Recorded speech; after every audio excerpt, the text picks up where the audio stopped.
Hello everyone, my name is Aditya Sharma and welcome to Keystone Life sciences.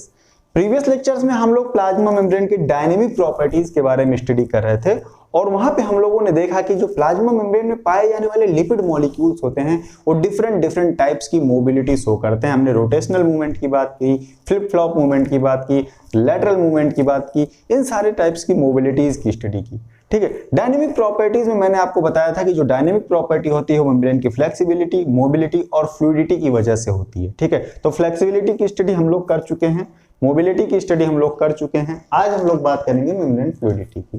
ठीक है, last lecture में जब हम लोग बात कर रहे थे लिपिड की मोबिलिटी के बारे में, तो मैंने आपको बताया था कि जो लिपिड मॉलिक्यूल्स होते हैं उनके डिफरेंट टाइप्स के मूवमेंट की वजह से जो प्लाज्मा मेम्ब्रेन होती है वो 2 डायमेंशनल फ्लूइड नेचर की होती है। ठीक है, उसका जो स्ट्रक्चर होता है 2D होता है और कंसिस्टेंसी कैसी होगी, वो फ्लूइड नेचर की होती है। ठीक, मेम्ब्रेन की जो फ्लूइडिटी होती है वो प्लाज्मा मेम्ब्रेन के सारे फिजियोलॉजिकल फंक्शन को परफॉर्म करने में बहुत इंपॉर्टेंट रोल प्ले करती है। ठीक है, इसका मतलब प्लाज्मा मेम्ब्रेन जो होती है वो फ्लूइड नेचर की होनी चाहिए, लेकिन वो फ्लूइडिटी जो है या एक ऑप्टिमम लेवल पे होनी चाहिए, ना तो बहुत ज्यादा होनी चाहिए और ना ही बहुत कम होनी चाहिए। ठीक है, अब हम देखते हैं कि अगर ज्यादा कम होता है तो उसका कॉन्सिक्वेंस क्या होता है। मान लीजिए प्लाज्मा मेम्ब्रेन ज्यादा फ्लूइड हो जाती है, तब क्या होगा। मान लीजिए ये मैं यहाँ पे एक छोटी सी एक लीफलेट बना दे रहा हूं प्लाज्मा मेम्ब्रेन की। ये जो यहाँ पे लिपिड मॉलिक्यूल्स हैं इनमें फ्लूइडिटी बहुत ज्यादा है, ये मेम्ब्रेन बहुत ज्यादा फ्लूइड है। ठीक है, वहीं एक मेम्ब्रेन है जो कि कम फ्लूइड है, आप देख सकते हैं यहाँ पे फ्लूइडिटी कम है, बहुत ही कॉम्पैक्टली पैक्ड हैं ये मेम्ब्रेन के जो लिपिड मॉलिक्यूल हैं। और एक ये हमारी नॉर्मल मेम्ब्रेन है जहां पे फ्लूइडिटी ऑप्टिमम लेवल पे है। तो तीनों में आप डिफरेंस देख सकते हैं। अगर मेम्ब्रेन ज्यादा फ्लूइड है, ये मोर फ्लूइड है। अगर मेम्ब्रेन ज्यादा फ्लूइड है तो वहां पे जो लिपिड मॉलिक्यूल्स हैं उनके जो हाइड्रोफोबिक कोर है उनके बीच में बहुत ज्यादा गैप होगा और इस गैप की वजह से जो यहाँ पे hydrophobic interactions, non covalent interactions function करते हैं वो बहुत कम होंगे, जिसकी वजह से इस मेम्ब्रेन में पोर होंगे।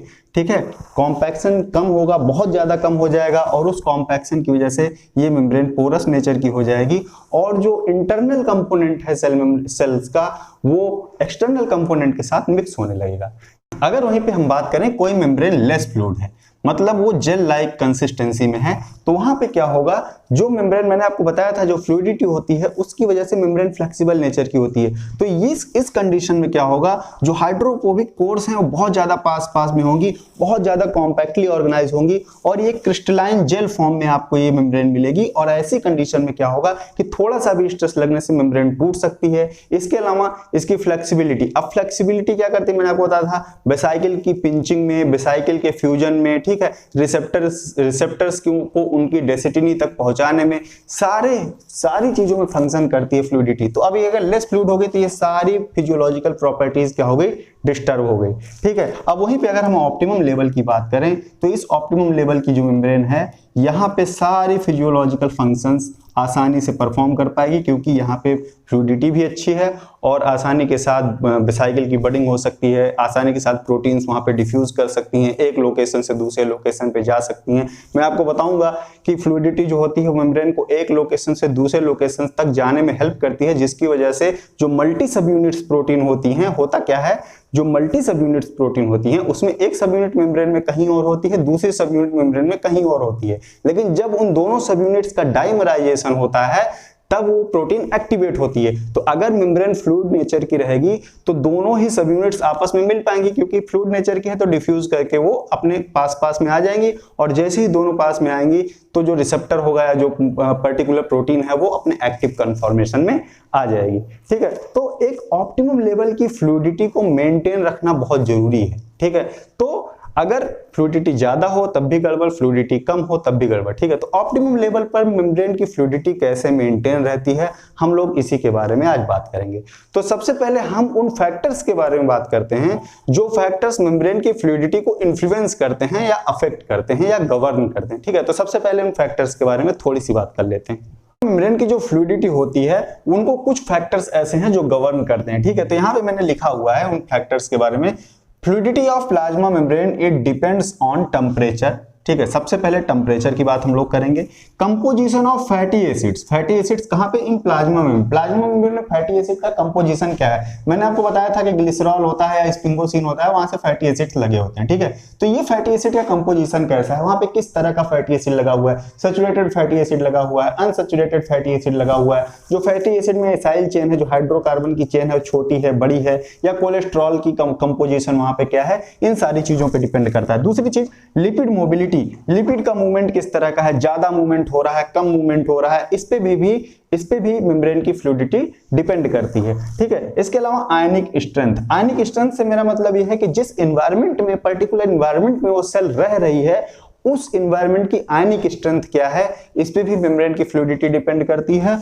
और इसके अलावा पीएच, जिस एनवायरनमेंट में वो सेल है वहां पे पीएच कैसा है, एसिडिक पीएच है, बेसिक पीएच है, किस तरह का पीएच है, उस पे भी मेम्ब्रेन की फ्लूइडिटी डिपेंड करती है, ठीक है। लेकिन दो बहुत इंपॉर्टेंट फैक्टर्स हैं जो मेम्ब्रेन की फ्लूइडिटी को हमेशा गवर्न करते हैं, उनमें से एक है टेम्परेचर और दूसरा है फैटी एसिड का कंपोजिशन, ठीक है। तो इन दोनों के बारे में हम लोग बात करेंगे। इसके अलावा लिपिड मोबिलिटी के बारे में हम लोग लेटरल मूवमेंट के बारे में बात करेंगे कि लेटरल मूवमेंट किस तरह से मेम्ब्रेन की फ्लूइडिटी को गवर्न करता है। तो यहाँ पे हम लोग तीन फैक्टर्स को कवर करेंगे, ठीक है। तो सबसे पहले हम लोग बात करते हैं टेम्परेचर की, कि टेम्परेचर किस तरह से मेम्ब्रेन की फ्लूइडिटी को गवर्न करता है।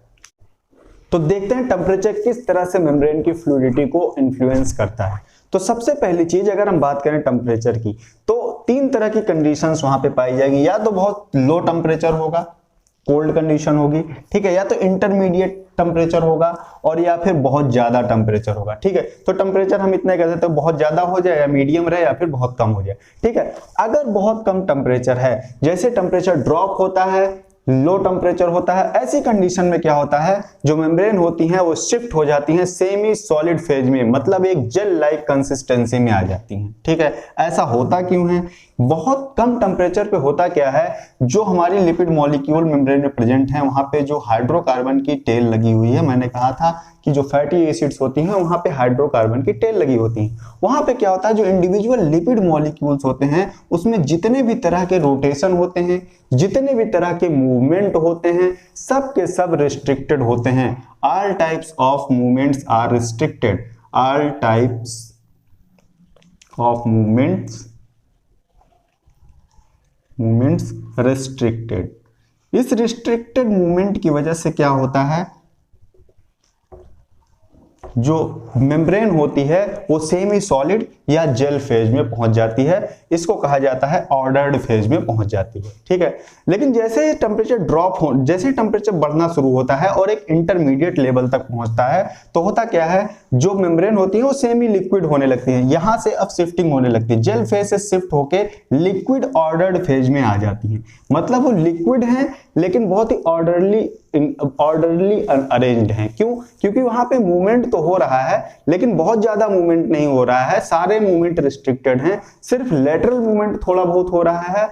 और जो इंडिविजुअल बॉन्ड्स बने हुए हैं हाइड्रोकार्बन की टेल्स में, मैं आपको बना के दिखाऊंगा आगे चल के, जब मैं आपको फैटी एसिड का स्ट्रक्चर बनाऊंगा, तो वहां पे जो CH3 जितने भी कार्बन और हाइड्रोजन आपस में जुड़े हुए हैं, कार्बन आपस में जिन बॉन्ड्स के थ्रू जुड़े हुए हैं, वहां पे थोड़ा बहुत वाइब्रेशन होता है, जिसकी वजह से ये जो होती है, जैसे ही इंटरमीडिएट टेम्परेचर आता है, उन मूवमेंट की वजह से ये लिक्विड फेज में कन्वर्ट होती है। लेकिन ये अभी लिक्विड कैसा है, ये ऑर्डर्ड फेज है, मतलब बहुत ही सिस्टमेटिकली अरेंज्ड लिक्विड होगा, ऐसी कंडीशन में मेम्ब्रेन पाई जाएगी, ठीक है। लेकिन जैसे ही टेम्परेचर बढ़ता है, बहुत ज्यादा इंक्रीज हो जाता है, तब क्या होता है, जो मूवमेंट होता है, जो रोटेशन होता है इंडिविजुअल मॉलिक्यूल्स के बीच में, इंडिविजुअल एटम्स के बीच में, और जितने भी तरह के मूवमेंट्स वहां पे पाए जाते हैं मेम्ब्रेन में, सब बहुत तेजी से होने लगते हैं, जिसकी वजह से क्या होता है, जो मेम्ब्रेन होती है वो लिक्विड फेज में कन्वर्ट हो जाती है, ठीक है। तो यहाँ पे तीन कंडीशन आपको देखने को मिली। अगर टेम्परेचर बहुत कम है, ध्यान से सुनिएगा, अगर टेम्परेचर बहुत कम है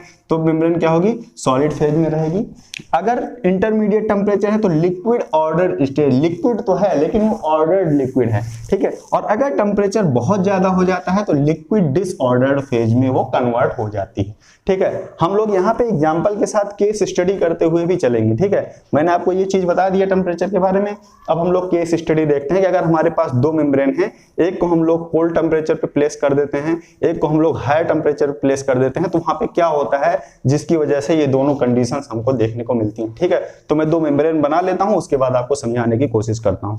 तो चलिए एक केस स्टडी कर लेते हैं। मान लीजिए हमारे पास एक मेम्ब्रेन है, ठीक है, एक मेम्ब्रेन है, इसको हम लोग 2 अलग अलग कंडीशंस में रख के देखेंगे कि फ्लूइडिटी कहां पे ज्यादा होती है, ठीक है। एक को हम कह रहे हैं कंडीशन ए, दूसरी को हम कह रहे हैं कंडीशन बी, ठीक है। कंडीशन ए में हमने मेम्ब्रेन को रखा 4 डिग्री सेल्सियस पे, जो कि रिलेटिवली लो टेम्परेचर है। तो लो टेम्परेचर पे क्या देखा गया कि वहां पे थिकनेस ज्यादा थी, कॉम्पैक्शन ज्यादा था। अब ये कम क्यों था, ये ज्यादा क्यों था? क्योंकि वहां पे स्पेस बहुत कम है। आप देख सकते हैं इंडिविजुअल फैटी एसिड्स के बीच में स्पेस बहुत कम है, जिसकी वजह से वहां पे रैंडमनेस कम है, ठीक है। क्या है? रैंडमनेस कम है। और रैंडमनेस कम होने की वजह से क्या हुआ, वहां पे वांडरवाल फोर्स जो है, वांडरवाल फोर्स ऑफ इंटरेक्शन एक तरह का नॉन कोवेलेंट इंटरेक्शन है, ठीक है। इसको हाइड्रोफोबिक की कैटेगरी में भी रखा जाता है, ठीक है। तो वांडरवाल फोर्स इंटरेक्शन, वहां पे जो वांडरवाल फोर्स जो है वो ज्यादा है। ज्यादा होने की वजह से क्या हुआ कि अब वो हाईली कॉम्पैक्ट, बहुत ज्यादा कॉम्पैक्टली आपस में इंटरेक्टेड हैं, और उस इंटरेक्शन की वजह से जो मेम्ब्रेन है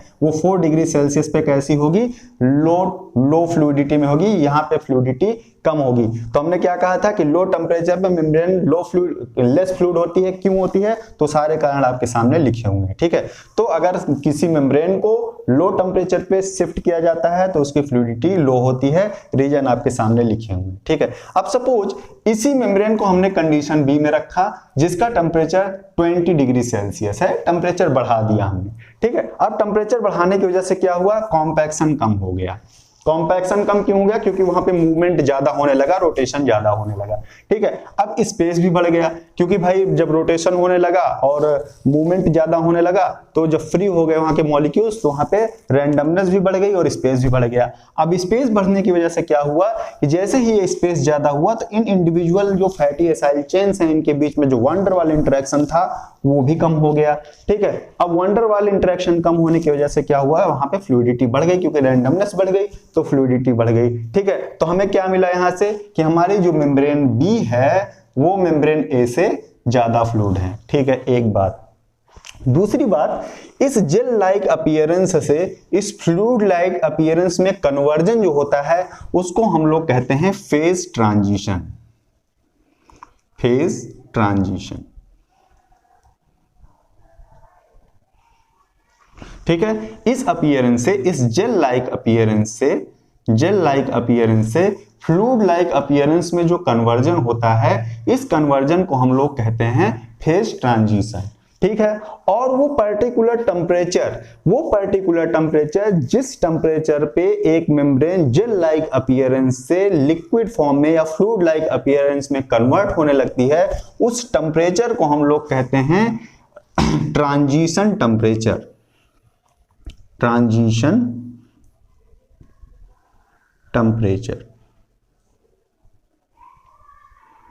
ठीक है। तो फेज ट्रांजिशन क्या है?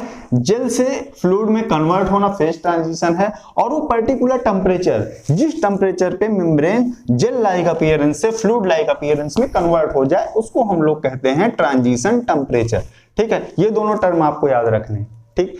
ये सारी बातें जो मैंने आपको बताई अभी कि टेम्परेचर बढ़ता है तो ऐसा हो जाता है और फिर टेम्परेचर कम होता है तो ऐसा हो जाता है, ये सारी प्रोसेस अगर आपको देखनी है तो इसकी स्टडी करने के लिए एक लाइपोसोम कंस्ट्रक्ट किया जाता है जो सिमिलर लिपिड मॉलिक्यूल का बना हुआ होता है, ठीक है। उसमें एक ही तरह के लिपिड मॉलिक्यूल्स पाए जाएंगे, तब आपको ये सारी कंडीशंस देखने को मिलेगी। फिर से सुन लीजिएगा, ये जो टेम्परेचर का कन्वर्जन मैंने आपको बताया कि अगर लेस टेम्परेचर है तो जेल लाइक अपीयरेंस, ज्यादा टेम्परेचर है तो फ्लूइड लाइक अपीयरेंस, ये सारी कंडीशंस को स्टडी करने के लिए एक लाइपोसोम का यूज किया जाता है जिसमें एक सिंगल टाइप के ही लिपिड मॉलिक्यूल्स पाए जाते हैं, ठीक है। अगर वहां पे डिफरेंट टाइप के लिपिड मॉलिक्यूल्स पाए जाएंगे तो आपको ये कंडीशंस देखने को नहीं मिलेगी, ठीक है। सिमिलरली हमारी जो प्लाज्मा मेम्ब्रेन होती है, हमने आपको बताया था वहां पे डिफरेंट टाइप्स के लिपिड मॉलिक्यूल्स पाए जाते हैं, जिसकी वजह से जब टेम्परेचर चेंज होता है तो प्लाज्मा मेम्ब्रेन अपने आप को कुछ इस तरह से ऑर्गेनाइज करती है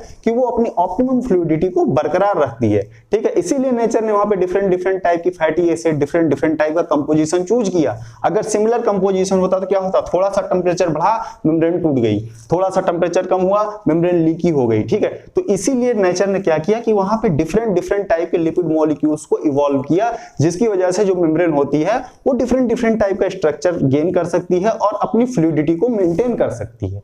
ठीक है, तो अब हम लोग ये देखते हैं कि किस तरह से मेम्ब्रेन अपनी फ्लूइडिटी को मेंटेन करती है। लेकिन उससे पहले मैं आपको दूसरे फैक्टर के बारे में बता दूं जो मेम्ब्रेन की फ्लूइडिटी को गवर्न करता है, that is fatty acid composition.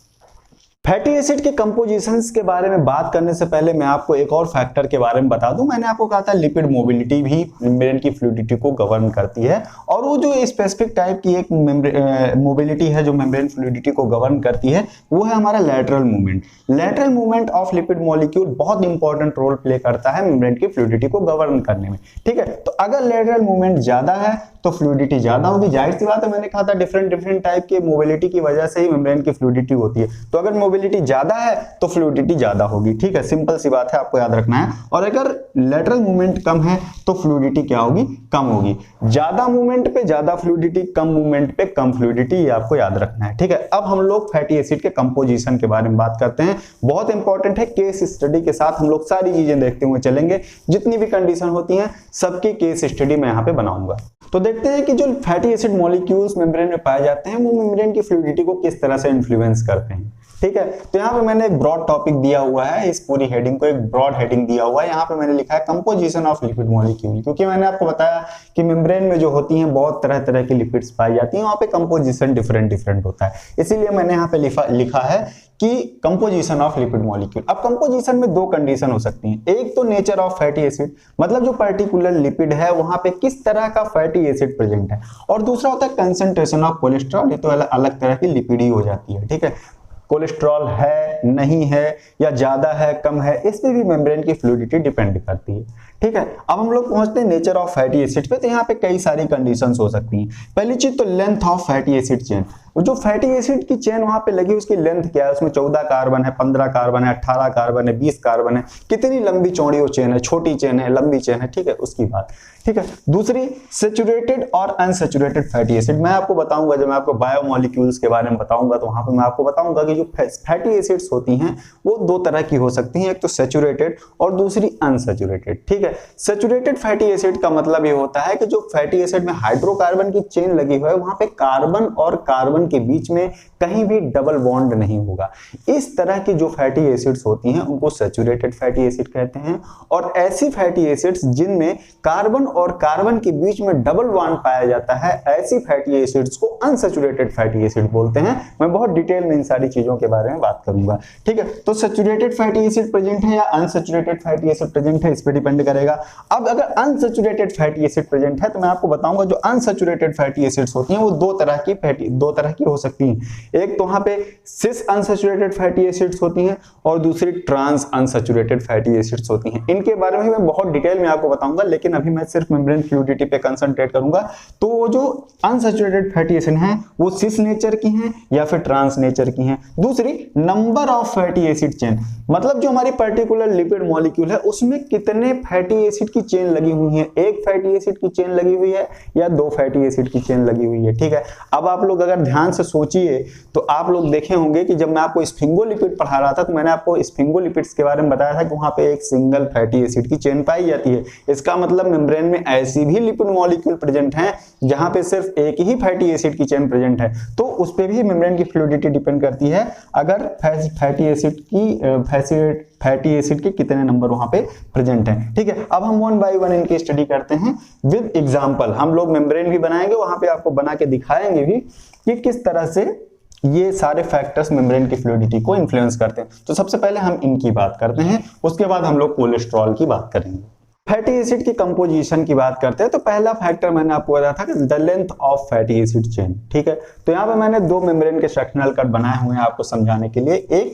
एक में जो कंपोजिशन है वहां पे जो फैटी एसिड्स प्रेजेंट हैं उनमें जो चेन लेंथ है वो थोड़ी रिलेटिवली बड़ी है। ये आपकी मेम्ब्रेन ए जो है, यहाँ पे जो फैटी एसिड की चेन प्रेजेंट है वो क्या है, लॉन्ग चेन है। यहाँ पे फैटी एसिड्स कैसी हैं, लॉन्ग चेन फैटी एसिड्स हैं। लॉन्ग चेन फैटी एसिड होने की वजह से क्या होगा, यहाँ पे नॉन कोवेलेंट इंटरेक्शंस ज्यादा होंगे। अब नॉन कोवेलेंट इंटरेक्शन में इसलिए लिख रहा हूँ कि वहाँ पे लंडन फोर्स भी काम करते हैं, वंडरवाल इंटरेक्शन भी काम करता है, वहाँ पे हाइड्रोफोबिक इंटरेक्शन भी काम करता है, लेकिन मेम्ब्रेन के ऑर्गेनाइजेशन में जो मेजर रोल प्ले करता है वो हाइड्रोफोबिक इंटरेक्शन ही करता है। ठीक है, तो नॉन कोवेलेंट इंटरेक्शन वहाँ पे इन्वॉल्व होते हैं, तो मैंने लिखा मोर नॉन कोवेलेंट इंटरेक्शन। यहाँ पे ज्यादा नॉन कोवेलेंट इंटरेक्शन है, और उस ज्यादा नॉन कोवेलेंट इंटरेक्शन की वजह से क्या है, यहाँ पे कॉम्पैक्शन ज्यादा होगा। ठीक है, कॉम्पैक्शन ज्यादा होगा तो लैटरल मूवमेंट कम होगा, और मैंने आपको बताया था कि लैटरल मूवमेंट जितना कम होगा फ्लूइडिटी उतनी कम होगी। ठीक है, तो ये जो वाली जो मेम्ब्रेन है जहां पे फैटी एसिड चेन ज्यादा लंबी है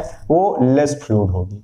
ठीक है, वहीं अगर हम बात करें दूसरी मेम्ब्रेन की, दूसरी हमारी एक और मेम्ब्रेन है जिसमें जो फैटी एसिड की चेन लेंथ है वो रिलेटिवली शॉर्ट है। शॉर्ट होने की वजह से क्या होगा, यहाँ पे नॉन कोवेलेंट इंटरेक्शन कम होगा, less non covalent interaction, more lateral movement, non covalent interaction कम है, कॉम्पैक्शन कम होगा, मूवमेंट ज्यादा होगा, और ज्यादा मूवमेंट का मतलब क्या हो गया, मोर फ्लूइड। ठीक है, और दोनों ही जो मेम्ब्रेन्स हैं उनको हमने सिमिलर कंडीशन में रखा हुआ है, दोनों को ही हमने 20 डिग्री सेल्सियस टेम्परेचर पे रखा हुआ है। ठीक है, तो हमें मिला क्या, जो शॉर्ट चेन वाली हमारी मेम्ब्रेन थी वो ज्यादा फ्लूइड है in comparison with long chain वाली फैटी एसिड्स के। इसका मतलब हमारी जो मेम्ब्रेन बी है वो ज्यादा फ्लूइड है मेम्ब्रेन ए से।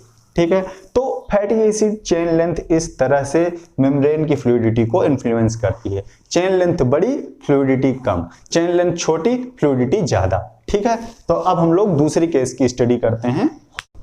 तो बात करते हैं प्रेजेंस ऑफ सैचुरेटेड और अनसैचुरेटेड फैटी एसिड्स किस तरह से मेम्ब्रेन की फ्लूइडिटी को इन्फ्लुएंस करती है। ठीक है, तो यहाँ पे फिर से मैंने दो मेम्ब्रेन बनाई हुई है, एक में जितने भी लिपिड मॉलिक्यूल्स हैं वहां से जो फैटी एसिड्स लगी हुई हैं वो सैचुरेटेड फैटी एसिड्स हैं।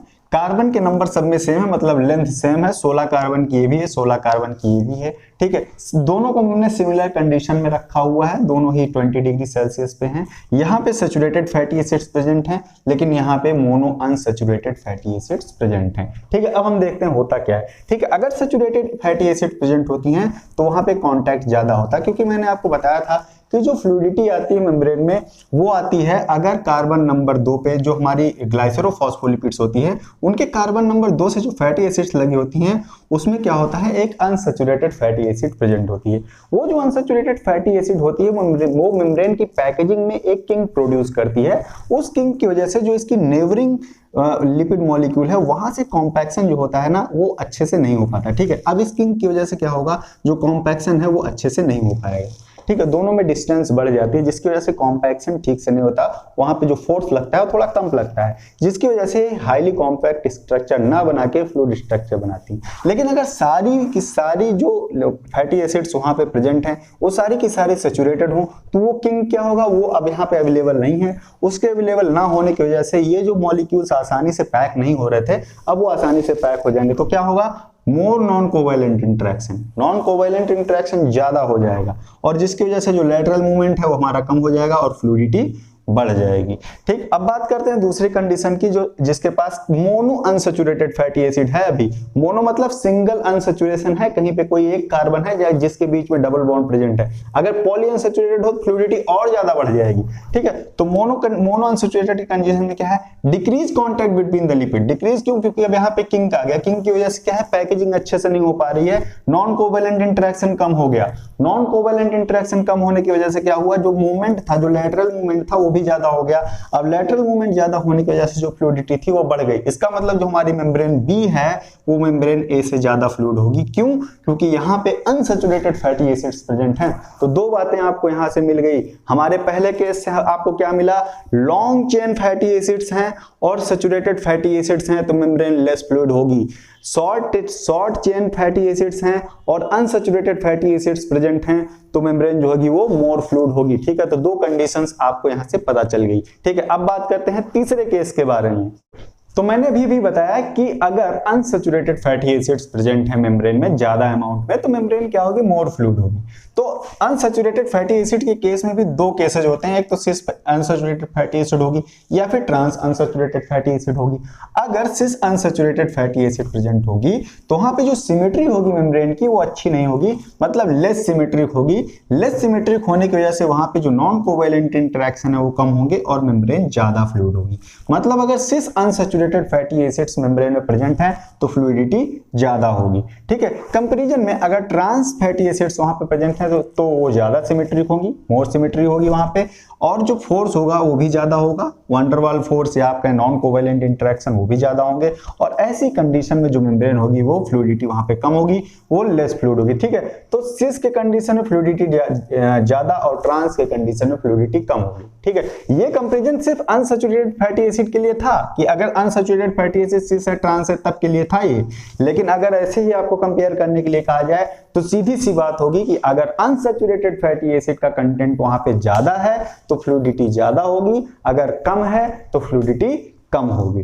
ठीक है, तो अब हम लोग बात करते हैं फैटी एसिड्स के नंबर्स की, कि नंबर्स जब घटते बढ़ते हैं तो किस तरह से मेम्ब्रेन की फ्लूइडिटी गवर्न होती है। फैटी एसिड्स के नंबर की बात करते हैं तो नंबर की बात अभी भी मैंने आपको बताया, ग्लाइसेरोफॉस्फोलिपिड में 2 फैटी एसिड्स प्रेजेंट होते हैं और स्फिंगोलिपिड्स में 1 फैटी एसिड प्रेजेंट होता है। ठीक है, तो हम यहाँ पे दो मेम्ब्रेन सपोज करते हैं, मेम्ब्रेन ए जिसके पास ग्लाइसेरोफॉस्फोलिपिड्स ज्यादा हैं और मेम्ब्रेन बी जिसके पास स्फिंगोलिपिड्स ज्यादा हैं। ठीक है, तो कंडीशन क्या बनेगी, यहाँ पे मैंने दोनों की जो चेन लेंथ है फैटी एसिड की वो 16-16 मैंने लिया हुआ है, 16 इसके पास है 16 इसके पास है, दोनों को सिमिलर कंडीशन में रखा गया है, दोनों ही 20 डिग्री सेल्सियस पे हैं। तो होगा क्या, अगर वहां पे ग्लाइसेरोफॉस्फोलिपिड प्रेजेंट है तो वहां पे 2 फैटी एसिड की चेन प्रेजेंट है, जिसकी वजह से क्या होगा, इंडिविजुअल जो लिपिड मॉलिक्यूल्स होंगे उनके बीच में जो स्पेस है वो कम होगा। ठीक है, स्पेस कम होने की वजह से जो वंडर वाले इंटरेक्शन है, नॉन कोवैलेंट इंटरेक्शन है वो भी ज्यादा होगा, और ज्यादा इंटरेक्शन होने की वजह से जो लैटरल मूवमेंट है वो कम होगा, और लेटरल मूवमेंट कम होने की वजह से क्या होगा, फ्लूइडिटी कम होगी। मतलब अगर वहां पे फैटी एसिड चेन के नंबर्स अगर वहां पे ज्यादा हैं तो फ्लूइडिटी कम होगी। ठीक है, वहीं अगर हम बात करें स्फिंगोलिपिड्स की तो वहां पे सिंगल चेन है, आप देख सकते हैं यहाँ पे सिंगल चेन है। सिंगल चेन होने की वजह से स्पेस जो है वो ज्यादा है, स्पेस ज्यादा होने की वजह से क्या होगा, जो वंडर वाले इंटरेक्शन या नॉन कोवैलेंट इंटरेक्शन वहां पे इंटरप्ले कर रहा है वो भी कम हो जाएगा, और उसकी वजह से क्या होगा, जो फ्लूइडिटी होगी वो ज्यादा हो जाएगी। ठीक है, तो मतलब सिंगल फैटी एसिड चेन्स अगर प्रेजेंट हैं तो फ्लूइडिटी ज्यादा होगी। तो यहाँ पे जो कंडीशन हमारी बनती है, मेम्ब्रेन बी मेम्ब्रेन ए से ज्यादा फ्लूइड होगी। ठीक है, तो इस तरह से हमने आपको केस स्टडी करके एक एक चीज आपको दिखा दिया। ठीक, अब हम लोग बात करते हैं कोलेस्ट्रॉल की। प्रेजेंस ऑफ कोलेस्ट्रॉल क्या करता है वहां पे, तो बात करते हैं प्रेजेंस ऑफ कोलेस्ट्रॉल की, कि कोलेस्ट्रॉल की प्रेजेंस किस तरह से मेम्ब्रेन की फ्लूइडिटी को अफेक्ट करता है। ठीक है, तो यहाँ पे मैंने लिखा हुआ है कोलेस्ट्रॉल यानी कि स्टेरॉल मैंने कोलेस्ट्रॉल इसलिए स्टेरॉल यहाँ पे लिख दिया है क्योंकि स्टेरॉल्स कंटेंट जो डिफरेंट स्पीसीज में पाए जाते हैं, डिफरेंट स्पीसीज में अलग अलग पाए जाते हैं। यहाँ पे कोलेस्ट्रॉल की बात अगर हो रही तो ये एनिमल सेल की बात हो रही है, आप लोग ये अंडरस्टूड रखिएगा। ठीक है, और अगर मैं प्लांट की बात करूंगा तो वहाँ पे दूसरे टाइप्स के हैं, मैंने स्टेरॉल वाले टॉपिक में इस चीज को बताया भी है। ठीक है, इसलिए मैंने यहाँ पे स्टेरॉल भी लिख दिया है। ठीक है, तो जैसा कि मैंने अभी आपको बताया कि जो कोलेस्ट्रॉल होता है, जो याद फिर आपने जो स्टेरॉल कंटेंट होता है वो species to species, cell to cell, ठीक है, वो वेरी करता है, उसका कंसंट्रेशन वेरी करता है, और कंडीशन टू कंडीशन, मतलब वो सेल किस कंडीशन में है, कंडीशन के अकॉर्डिंग भी उसका कंसंट्रेशन वेरी करता है। ठीक है, तो कोलेस्ट्रॉल कंटेंट वेरी करता है। ठीक, तो अगर हम बात करें कोलेस्ट्रॉल कंटेंट की बात करें तो मैंने आपको बताया था कि इसका जो स्ट्रक्चर होता है उसमें एक स्टेरॉइड न्यूक्लियस होता है। ठीक है, जो प्लेनर और रिजिड स्ट्रक्चर होता है। ठीक है, अब आप यहीं से ध्यान दीजिए क्योंकि वो रिजिड स्ट्रक्चर है, इसका मतलब वो जहां पे भी प्रेजेंट होगा वहां पे फ्लेक्सिबिलिटी कम हो जाएगी। ठीक, तो करता क्या है कोलेस्ट्रॉल मॉलिक्यूल, जो किंग प्रोड्यूस करती हैं अनसैचुरेटेड फैटी एसिड। फास्फोलिपिड्स में जो unsaturated fatty acids king produce करती हैं, उन किंग्स में क्या होता है, इसका प्लेनर और रिजिड न्यूक्लियस जो होता है, स्टेरॉइड न्यूक्लियस, ये वहां पे आके अटैच हो जाता है। ठीक है, वहां पे आके इंटरेक्ट करके स्टिकी बना देता है उस पोर्शन को, जिसकी वजह से क्या होता है, फ्लूइडिटी क्या हो जाती है, वो कम हो जाती है, लेस फ्लूइड बना देता है। ठीक है, तो कोलेस्ट्रॉल क्या करता है, वो जो फास्फोलिपिड्स हैं उनके बीच बीच में इंटरेक्ट होके जो किंक बनती हैं, उन किंक से इंटरेक्ट करके जो ज्यादा स्पेस यहाँ पे बन रहा था, अगर मैं यहाँ पे इसको बनाऊं तो आप देखिए ये एक सैचुरेटेड फैटी एसिड थी, ये दूसरी अनसैचुरेटेड फैटी एसिड थी, और ये यहाँ पे आप देखिए जो ये स्पेस ज्यादा बन रहा था जिसकी वजह से यहाँ पे जो इंटरेक्शन था वो कम हो रहा था। तो अगर यहाँ पे एक कोलेस्ट्रॉल का मॉलिक्यूल आकर के इंसर्ट हो जाता है तो उसकी वजह से जो स्पेस ज्यादा बन रहा था अब वो स्पेस कम हो गया, अब वो स्पेस इतना ही रह गया, अब ये वाला पोर्शन यहाँ से इंटरेक्ट कर जाएगा, ठीक है, ये वन डर वाल फोर्स के थ्रू इंटरेक्ट कर जाएगा, जिसकी वजह से यहाँ पे जो मूवमेंट होगा वो लेस हो जाएगा, और उस लेस मूवमेंट की वजह से ये जो मेम्ब्रेन है वो लेस फ्लूइड हो जाएगी। इसका मतलब स्टेरॉल्स की प्रेजेंस मेम्ब्रेन की फ्लूइडिटी को कम कर देती है, ठीक है, और इसीलिए जो ये कोलेस्ट्रॉल होता है ये फ्लूइडिटी बफर की तरह फंक्शन करता है। क्यों फ्लूइडिटी बफर की तरह फंक्शन करता है? क्योंकि कंडीशन के अकॉर्डिंग कोलेस्ट्रॉल की जो कंसंट्रेशन होती है वो कम ज्यादा होती है। जैसे टेम्परेचर बढ़ता है तो फिर कंसंट्रेशन कुछ और होती है, टेम्परेचर कम होता है तो कंसंट्रेशन कुछ और होती है। वो अपने कंसंट्रेशन को बढ़ा के या घटा के मेम्ब्रेन की फ्लूइडिटी को मेंटेन रखने का काम करता है, ठीक है, और ऐसी सारी चीज जो किसी चीज को मेंटेन रखने का काम करती है हम लोग उसको बफर बोलते हैं। तो यहाँ पे फ्लूइडिटी को मेंटेन करने का काम करे, इसलिए हम इसको फ्लूइडिटी बफर भी बोलते हैं, ठीक है। तो कोलेस्ट्रॉल क्या है? This is the fluidity buffer.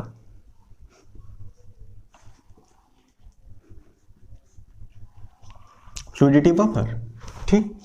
तो अब हम लोग बात करते हैं कि ये जो सारा सिनेरियो मैंने आपको बताया कि अनसैचुरेटेड फैटी एसिड्स बढ़ती हैं तो फ्लूइडिटी बढ़ जाती है, सैचुरेटेड फैटी एसिड्स बढ़ती हैं कब तो फ्लूइडिटी कम हो जाती है, ठीक है, या चेन लेंथ की बात हम लोगों ने की। तो ये जो सारा सिनेरियो है, या फिर टेम्परेचर की बात हम लोग करें तो टेम्परेचर कम ज्यादा होने पे मैंने आपको बताया फ्लूइडिटी पे इफेक्ट पड़ता है, ठीक है। तो ये सारी चीजें नेचर में इवॉल्व क्यों हुई? क्योंकि जो हमारी सेल है वो हमेशा एक ही कंडीशन में नहीं रहती है, कंडीशंस हमेशा बदलती रहती हैं। कभी टेम्परेचर ज्यादा हो जाएगा, कभी टेम्परेचर कम हो जाएगा, कभी सैलिनिटी बढ़ जाती है, कभी कम हो जाती है। तो ऐसी कंडीशन से अडॉप्ट करने के लिए नेचर ने कुछ ऐसे सिस्टम्स वहां पे फिक्स किए हैं जो कि हमारे मेम्ब्रेन की फ्लूइडिटी को मेंटेन रखता है, ठीक है। ये जो मैंने अभी आपको बताया कि कंसंट्रेशन ऑफ फैटी एसिड बढ़ जाता है, कंसंट्रेशन या फिर अनसैचुरेटेड फैटी एसिड्स बढ़ जाते हैं, ये सारी चीजें हमेशा नहीं होती हैं। जब कभी भी सेल्स को इन चीजों की जरूरत पड़ती है तो सेल अपने आप सैचुरेटेड फैटी एसिड का कंपोजिशन बढ़ा देती हैं या फिर अनसैचुरेटेड फैटी एसिड बढ़ा। तो कौन कौन सी कंडीशंस हैं जब सेल्स ऐसा करती हैं, ठीक है। तो वहां पे सबसे अच्छा जो एग्जांपल होता है वो थर्मल एडाप्टेशन का आता है। जब कभी टेम्परेचर बढ़ता है, टेम्परेचर कम होता है, तो किस तरह से सेल मेम्ब्रेन, मैंने अभी तक जो आपको पहले बताया था वो लाइपोसोम के बारे में बताया था, अब मैं बताता हूं सेल मेम्ब्रेन जो होती हैं वो किस तरह से टेम्परेचर चेंज के अकॉर्डिंग अपनी फ्लूइडिटी को मेंटेन करती हैं। तो हम बताते हैं आपको thermal adaptation to the thermal adaptation of the animals या फिर किसी भी ऑर्गेनिज्म का थर्मल एडेप्टेशन किस तरह से होता है।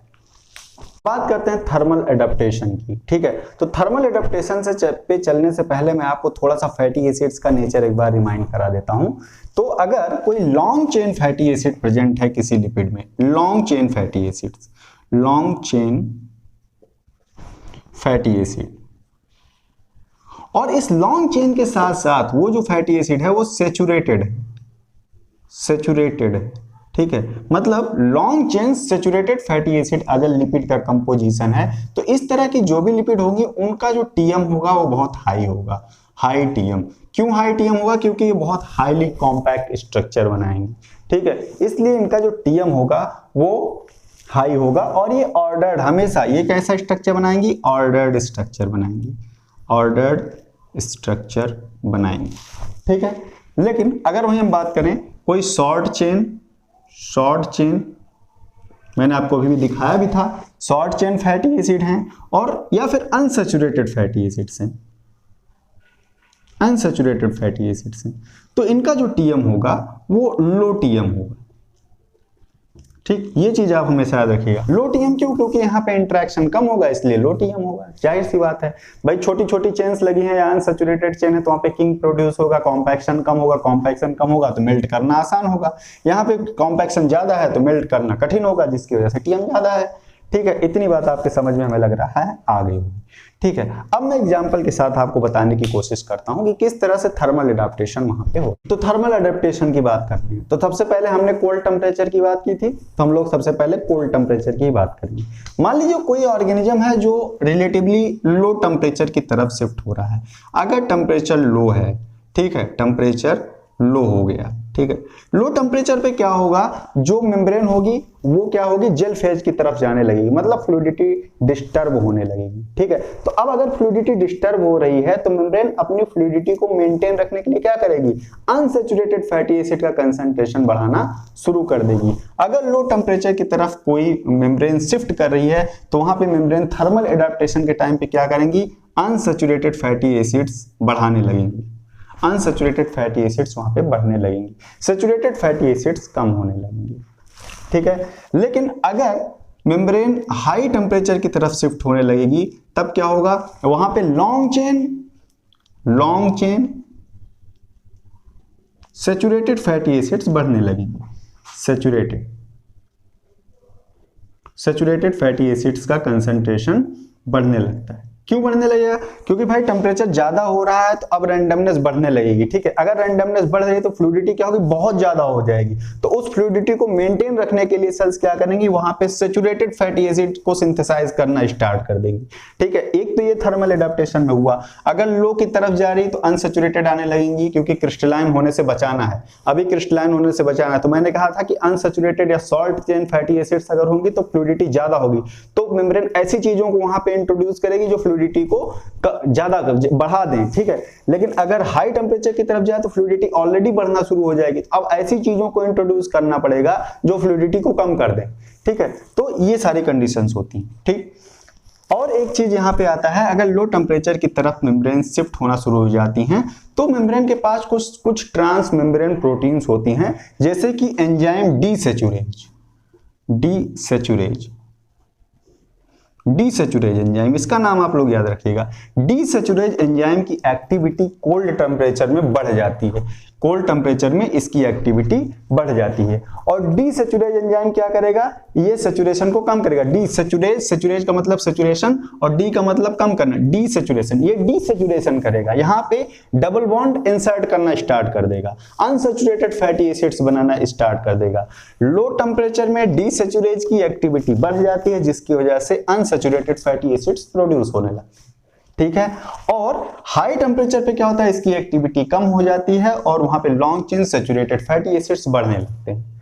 ठीक है, अब बात करते हैं, अब देखिए, अब एक दूसरा फैक्टर क्या था, कंसंट्रेशन ऑफ कोलेस्ट्रॉल। मैंने कहा कोलेस्ट्रॉल अगर आ जाता है तो फ्लूइडिटी कम कर देता है। ठीक है, तो अब आप लोग यहां से आप आसानी से समझ सकते हैं। तो लो टेम्परेचर पे क्या होगा, कोलेस्ट्रॉल क्या करता है, फ्लूइडिटी को कम करता है, तो यहाँ पे कोलेस्ट्रॉल कम हो जाएगा, कोलेस्ट्रॉल की सिंथेसिस कम हो जाएगी। कोलेस्ट्रॉल का जो कंसंट्रेशन है, कोलेस्ट्रॉल, वो मेम्ब्रेन में कम होने लगेगा, क्योंकि टेम्परेचर कम है, मेम्ब्रेन ऑलरेडी बहुत ज्यादा जेल की तरफ जा रही है, उसको मोर फ्लूइड बनाना है। इस कंडीशन में क्या होगा, अनसैचुरेटेड फैटी एसिड बढ़ जाएंगे, कोलेस्ट्रॉल का कंसंट्रेशन कम हो जाएगा। ठीक है, लेकिन अगर टेम्परेचर ज्यादा हो रहा है, अप साइड में जा रहा है, मेम्ब्रेन ज्यादा फ्लूइड हो रही है, तो long chain saturated fatty acid के साथ साथ कोलेस्ट्रॉल भी बढ़ जाएगा। ठीक है, यहाँ पे कोलेस्ट्रॉल भी ज्यादा होगा, long chain saturated fatty acid भी ज्यादा होंगी। इस तरह से सेल्स जो होती हैं अपनी फ्लूइडिटी को टेम्परेचर के अकॉर्डिंग मेंटेन करती हैं। इसी तरह से अगर हम हाई प्रेशर पे रहने वाले, जो डीप मेराइन सी में रहने वाली फिशेज हैं, वहां पे जो ऑर्गेनिज्म है उनकी बात करें, वहां पे प्रेशर बहुत ज्यादा होता है। उस प्रेशर से कोप अप करने के लिए अगर वहां पे फ्लूइडिटी जो है फ्लूइडिटी कम रहेगी तो प्रेशर ज्यादा पड़ेगा तो मेम्ब्रेन टूट सकती है, तो वहां पे क्या होगा, अनसैचुरेटेड फैटी एसिड तुरंत बढ़ा लेगा, वो फ्लूइडिटी को फ्लेक्सिबल बनाने के लिए फ्लूइडिटी को ज्यादा कर लेगा। ठीक है, इसी तरह से कुछ चिलिंग सेंसिटिव प्लांट्स होते हैं, वो भी अपने अंदर में ज्यादा अनसैचुरेटेड फैटी एसिड सिंथेसाइज करते हैं। जैसे ही चिल एनवायरनमेंट की तरफ हो जाने लगते हैं तो सैचुरेटेड फैटी एसिड ज्यादा बनाने लगते हैं। वहीं अगर बात करें चिलिंग इनसेंसिटिव प्लांट्स की, तो उनके पास सैचुरेटेड फैटी एसिड है, कोई दिक्कत नहीं है, क्योंकि वो चिलिंग इनसेंसिटिव, उनका चिलिंग का उनसे कोई लेना देना ही नहीं है। ठीक है, तो इसी तरह से जो ऑर्गेनिज्म होते हैं वो अपनी मेम्ब्रेन में लिपिड के कंपोजिशन को डिफरेंट टाइप से एडजस्ट करके अपनी फ्लूइडिटी को मेंटेन रखते हैं। ठीक है, तो ये तो मैंने बहुत शॉर्ट में जितना मैक्सिमम हो सका मैंने आपको मेम्ब्रेन फ्लूइडिटी के बारे में यहाँ पे बताया। ठीक है, और भी बहुत कुछ है बताने के लिए, लेकिन सारी चीजें मैं कवर यहाँ पे करने लगूंगा तब तो 2 लेक्चर मेम्ब्रेन फ्लूइडिटी में ही चले जाएंगे मेरे। अगर आपको डिटेल में जानना है तो आप कमेंट सेक्शन में हमें बता सकते हैं। इस लेक्चर को हम लोग यहीं पे फिनिश करेंगे। नेक्स्ट लेक्चर में जब हम लोग मिलेंगे तो हम लोग बात करेंगे कि प्लाज्मा मेम्ब्रेन की असेंबली ईआर से स्टार्ट होती है और किस तरह से डिफरेंट टाइप के लिपिड्स जो वहां पे बनती हैं प्लाज्मा मेम्ब्रेन की डिफरेंट लिपिड्स जो एंडोप्लाज्मिक रेटिकुलम में बनती हैं वो कैसे प्लाज्मा मेम्ब्रेन में डिस्ट्रीब्यूट होती हैं और कैसे पूरी मेम्ब्रेन का ऑर्गेनाइजेशन होता है। ठीक है, बहुत इंपॉर्टेंट लेक्चर है वो। अगर आप लोग उस लेक्चर को मिस करेंगे तो डेफिनेटली आपको मेम्ब्रेन का ऑर्गेनाइजेशन कभी समझ में नहीं आएगा। तो नेक्स्ट लेक्चर में जब हम लोग मिलेंगे तो हम लोग उसकी बात करेंगे। इस लेक्चर को हम लोग यहाँ पे खत्म करते हैं। अगर आपको हमारे लेक्चर्स इंफॉर्मेटिव लग रहे हैं तो हमारे चैनल को सब्सक्राइब कीजिए, लेक्चर को ज्यादा से ज्यादा शेयर कीजिए ताकि जो नीडी स्टूडेंट्स हैं वहां तक इंफॉर्मेशन पहुंच पाए। बहुत ही अपडेटेड और बहुत डीप स्टडी कराने की कोशिश मैं यहाँ पे कर रहा हूँ और बहुत जल्दी ही आपको हमारे लेक्चर्स पर डे मिलने लगेंगे। अभी हम लोग कोशिश कर रहे हैं कि जल्दी जल्दी लेक्चर डालने की, लेकिन अभी थोड़ा सा मुझे काम भी है तो मैं थोड़ा सा बिजी हूँ, इसलिए मैं डेली लेक्चर्स नहीं डाल पा रहा हूँ। लेकिन बहुत जल्दी मुश्किल 2-3-4 दिन के अंदर आपको डेली लेक्चर्स मिलने लगेंगे। तो आपका पूरा सिलेबस हम लोग कवर करने की यहाँ पे कोशिश करेंगे। तो मिलते हैं नेक्स्ट लेक्चर में, तब तक के लिए थैंक यू फॉर वॉचिंग। बने रहिए कीस्टोन लाइफ साइंसेस के साथ।